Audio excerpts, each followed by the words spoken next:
Welcome back to the Wizard Weekly, where we talk about everything in gaming. So we're all caught up to the fact that a couple days ago, at the Consumer Electronics Show in Las Vegas, video game accessories manufacturer 𝐂𝐀𝐒 revealed the best look that we have at the Nintendo Switch 2, rumored console based on all the leaks that we've had in the past couple of months, like, D-Brand's official dimensions leaks, another device manufacturer for accessories. So this device's alleged size, alleged new magnetic Joy-Cons, all of that was taken into account in this 3D mock-up that was shown in a backstage area at CES a couple days ago. And I know it's only like a few days old and I'm recapping this, but the internet time does not move in the same speed as reality. Like, this is basically 2024 news and internet speed. Like, shit is crazy. And then not long after, actually the same day I believe, official Nintendo rep spoke to a Japanese news outlet and claimed that those images are not official. They didn't say that this wasn't like the console at all. They just said these images weren't official. But of course, Nintendo, their reputation once again precedes them, because apparently at this same CES show, at the same backstage area, a French reporter, gaming journalist reporter, claims that a Nintendo rep spoke to 𝐂𝐀𝐒, the video game manufacturer that designed these 3D mock-ups. I don't know how they got a freaking UAB strike and just was already automatically at that event. But when this news of Nintendo speaking to 𝐂𝐀𝐒 hit the internet, 𝐂𝐂𝐒, the manufacturer himself, was trolling on Twitter a little bit, retweeting, obviously saying that Nintendo confronted 𝐂𝐂𝐒, saying that it was nice knowing you. Please tell my family I love them, because he knows they're cooked. Allegedly, obviously, because since he's so lighthearted about this, it have made like 15 different tweets since then. I doubt anything's going to come from this. The French reporter himself that was at CES and, is claiming to have seen this whole situation go down, he addresses what happens in this video, but unfortunately he talks in French, and as a wizard, my wizardry can go so far, but translating different languages is just not my strong suit. But translation from the internet claims that he said he told me that Nintendo had already sent lawyers their way, but 𝐂𝐀𝐒 has nothing to worry about because they've never signed any papers with Nintendo.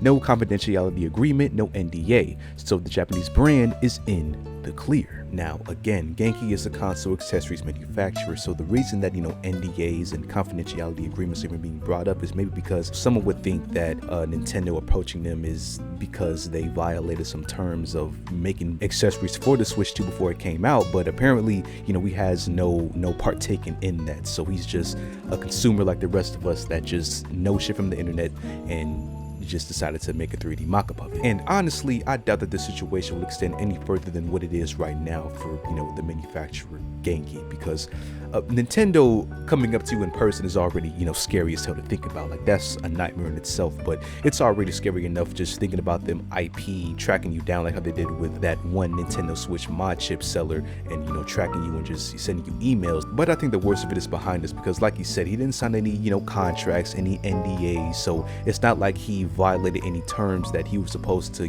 keep confidential for the Nintendo Switch 2. I doubt he even has any business contacts with Nintendo prior to obviously them shitting on him at CES. But either way, it's been pretty fun to watch this all unfold, and seeing all these leaks and rumors for the Nintendo Switch and basically having everything ahead of its reveal, it's just been really interesting for me, at least. I know people are sad that we basically have everything and there's no excitement for this reveal anymore, but me personally, I love it. Moving on, extending the conversation from Nintendo, this time adding a little bit more corporate confusion, we have more Xbox games apparently heading to PlayStation 5 and the rumored Nintendo Switch 2 console in the future. Now, I'm not gonna lie, there's a little bit of steam going on for Xbox right now, since on the 23rd of this month, Microsoft is holding their direct showcase, and they're supposed to be showing off a game that everyone is really excited for, Doom: The Dark Ages, along with South of Midnight, which is kind of getting mixed reviews as far as excitement, and apparently another mystery game with a mystery developer, which could be really any developer under the sun, since this company has acquisitioned at least 100 of those things over the years. And it is no secret that Xbox CEO Phil Spencer has been on record to say that there are no red lines as far as which previous Xbox exclusives will come to Nintendo or the PlayStation consoles. Like, we've already got the Sea of Thieves port that is performed pretty well, but apparently known incredible leaker who I've talked about before, Nate the Hate, he went on this podcast recently to claim that Microsoft Flight Simulator 2024 and Halo the Master Chief Collection will be some of the next games that we see ported to the PlayStation 5 and the rumored Nintendo Switch 2 console later this year, or at least later down the line. He also stated that for the Xbox fans waiting on Final Fantasy VII Rebirth and Final Fantasy VII Remake to come to the consoles, that exclusivity deal is also about to come up soon, and we're gonna get those on Xbox platforms. Now, I know we've been talking our ass off about that divisive 5-letter word of leaks a lot, and at the end of the day, leaks, while they can mostly be trusted nowadays, there's still, a sense of it might not happen. But the reason I think that these have validity, obviously on top of Xbox being a platform that's trying to get their games on every system imaginable, when no central journalist just quote and apparently back these claims, and this is a person that usually has insight on, what Microsoft has going on, because, this is a really big blog spot that shows all the upcoming changes for Microsoft. And he even added that according to his knowledge, along with the games that I already said, there's also going to be new ports for Hellblade 2, Age of Mythology, and apparently a Gears of War 1 Ultimate Edition for the PlayStation 5 and likely the Nintendo Switch 2 console. He says that he doesn't know since, that whole console release is in the air, but more than likely as well. And I mean, more power to the folks that want to play these games on, these other consoles. I don't really care for what Xbox is doing right now. As far as the games go, the only one I'm looking forward to is Avowed, and more than likely that's going to be, on other consoles soon. Pretty much the running sentiment that we have is that any Xbox exclusive going forward is only going to be a timed exclusive, and at some point it's going to get ported to, like we said, the PlayStation 5 or the upcoming Nintendo console, because Xbox, they do not really care to invest their eggs to the console race anymore. Obviously, they've been on record to say that they're going to stick to making consoles in the future, but that's obviously going to get like a downturn, since we've already have reports of like less physical Xbox games being sold in many stores and many markets, so they're not making money on that anymore. Most of their revenue is coming from like all these Game Pass subscriptions and shit. But hey man, if it works for any fellow gamer, it works for this wizard right here. And moving on, once again, in my opinion, history's craziest sorcery is the fact that history does in fact repeat itself over time, and that's been made apparent once again because Half-Life 3 rumors are at an all-time high once again in our year of our Lord 2025. And to be fair, it is for pretty credible reasons if you are a Half-Life fan. Like a couple months ago, we had a voice actors show on their website. They were working on a project called Project Sands, which is an area in New Mexico that Black Mesa was based off of, which is, part of the Half-Life lore. It's just at the tail end of 2024, the voice actor of G-Man posted a cryptic freaking voice memo on his Twitter page, which I went over and reviewed in the video. It's all been enough to bring out the internet theorists who've been in hiding for the past couple of decades and who've just been delusional over Valve's franchise since flip phones were a thing. But once again, we have a new development in the speculation, because over on Valve's developer site on Steam, like if you go to any game, you can click on the developer or publisher and see all their catalogs of games. If you scroll down and see what upcoming releases that they have, obviously, we have their MOBA shooter of Deadlock, which is, pretty a private code thing going on. Thousands of players are able to play right now, but the only way you can get into the game is with the invite code that somebody sends you. We already knew that, but if you look to your left a little bit, on the games tab, it shows like, the number of things that we have in these upcoming releases, and the games are at 2. Now again, this might just be a glitch on Steam's website. We already know reports that Steam's employees are getting paid very well, so maybe they just got lazy and just fucked up a little bit of coding. This is enough to have people speculate that there's some sort of hidden game that Valve is hiding from us, which could likely be Half-Life 3. Now again, my whole opinion on this thing, like I said when I was talking about G-Man's cryptic video on Twitter, is that I don't think that Half-Life 3 is going to be a thing at all. Like we saw in the recent Valve documentary, they said that the window of opportunity that they had to make Half-Life 3, it kind of came and went during its time when they went to work on Left 4 Dead. But I do think that there is a likely possibility that we do see like some sort of spin-off Half-Life title, or at least some game based in the Half-Life universe. Maybe we see something in City 8, City 17, like something along those lines. That's what I think, because even still, a game that's been this hyped for this long, nothing they make could satisfy that gamer itch that you know, at least that imaginary gamer-ish that we've had since Half-Life 2 Episode 2 dropped back in the day. And just for Valve to release a stinker of that magnitude, because believe me,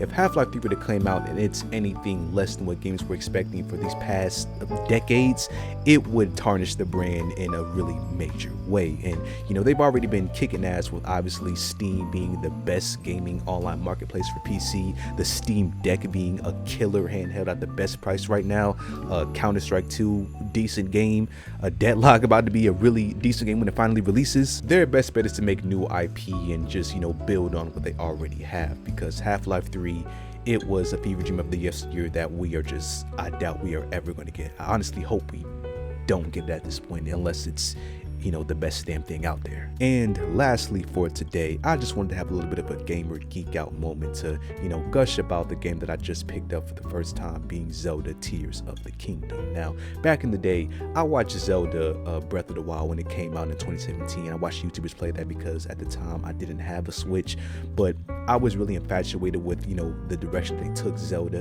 in that game, because the last Zelda title that I played was Skyward Sword on the Wii.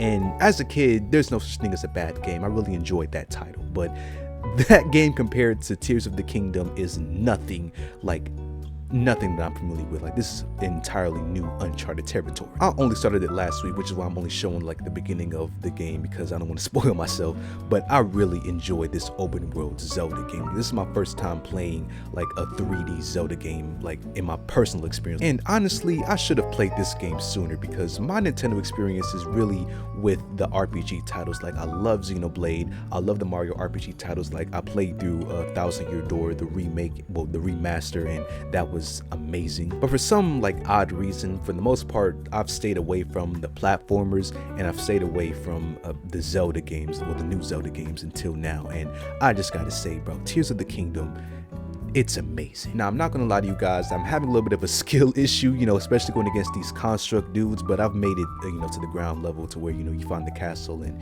you know, you talk to people at Hyrule.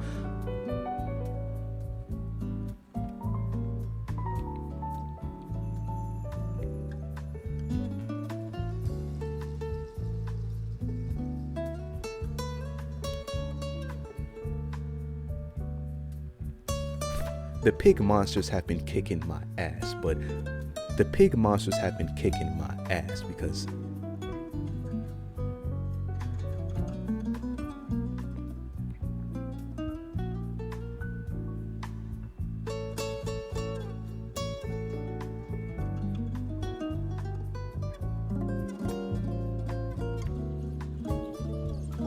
the pig monsters have been kicking my ass because the pig monsters have been kicking my ass because there's a lot of gameplay the pig monsters have been kicking my ass because there's a lot of gameplay mechanics that, you know, you're supposed to take advantage of to make fighting and, you know, surviving in this game easier. Like how you see here, you can make all these recipes to give you like cold resistance, where you go into like that cold, like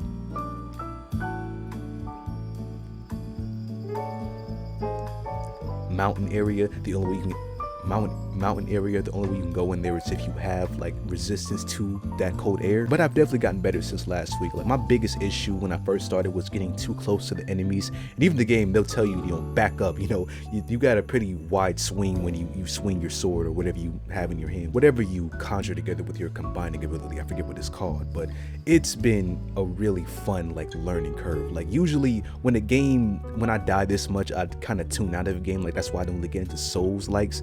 But something about this game, the exploration, the freaking just the aura of this game, I hate to say that term, I don't know why I just said that shit. The presentation is the better word I'm looking for. Like, I really love this title. I will say though, some of those shrines are really oddly specific. Like the Mayusha, what is it, the Magishin shrine, I did that, and that took me like 40 minutes before I gave in and finally looked up a YouTube tutorial, because it was so specific and so weird. Like, I'm obviously not that deep into the shrine, so there's probably gonna be even worse ones that I'm gonna have to look up into. But dude, doing those, I don't know who designed that, but that, you're insane. But yeah, it's really fun. I even posted some screenshots to my Facebook, since, you know, you can connect your Nintendo account to Facebook and easily share your screenshots. You know, here's me when I first started out.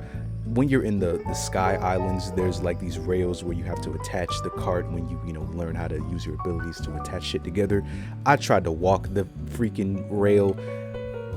I was a noob, okay? I didn't know what I was doing. Please don't judge me. And then here's me when I was a little bit, more experienced and, was able to piece some objects together to make a boat made out of wood. So, yeah. And that's all I got for today, man. If you enjoyed, leave a like on the video, subscribe, and I'll see you guys in the next video.